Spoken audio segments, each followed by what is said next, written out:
মই আপোনালোকক এৰী পলুৰ পৰা কেনেকৈ সূতা তৈয়াৰ কৰা হয় তাক দেখাম। এয়া প্ৰথমে দেখাইছোঁ মই কণী, এৰী পলুৰ কণী। তাৰ পৰা এইটো পোৱালি ওলাইছে, 2 দিনমান হৈছেহে আজি। প্ৰথম যেতিয়া ওলাই এনেকুৱা কুমলীয়া পাত খাব দিয়া হয়। পকিলে এৰী পলুবোৰৰ পেটবোৰ চাফা হৈ যায়, বগা বগা হৈ যায়, দেখিবলৈ এনেকুৱা হৈ যায়। এতিয়া আমি বেলেগ জেগাত উঠাই আনিম। পকা এৰী পলুবোৰ শুকান কলপাতত লেটা বান্ধিবলৈ দিয়া হয়। পলুবোৰ লেটা বান্ধিবলৈ আৰম্ভ কৰিছে। এনেকৈ এসপ্তাহমান থৈ দিয়া হয়। এসপ্তাহমান থৈ দিয়াৰ পিছত শুকান কলপাতৰ পৰা এৰী পলুৰ লেটাকেইটা উলিয়াই অনা হয়।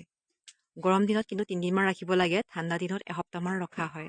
এসপ্তাহমান থোৱাৰ পিছত কাপোৰ এখনত লেটাবোৰ মেৰিয়াই ধান খেৰৰ খাৰত বইল কৰা হয়। এনেকৈ 20 মিনিট সময় থোৱাৰ পিছত উলিয়াই অনা হয়।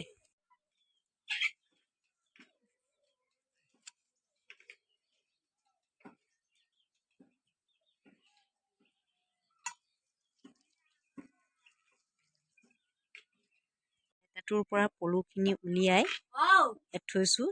লেটাখিনি মানুহে খাই, ইয়াত বহুত প্ৰটিন থাকে। ৰাতিমান লেটাখিনি থোৱাৰ পিছত এনেকৈ ভালকৈ ধুই দিয়া হয়, বগা বগা হৈ যোৱাকৈ। বহলাই দিছে, তেতিয়া লাঠিত ভৰাব পৰা হৈ যায় আৰু। এতিয়া লাঠিত এনেকৈ ভৰাই দিয়া হয়।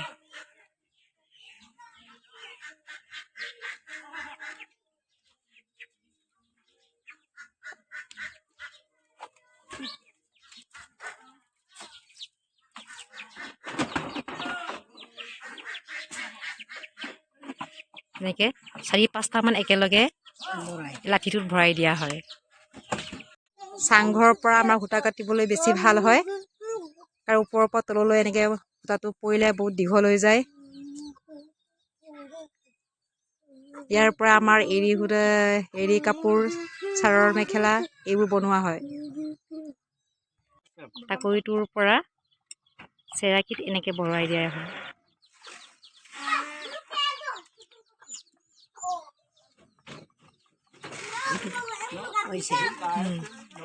আৰু এইটো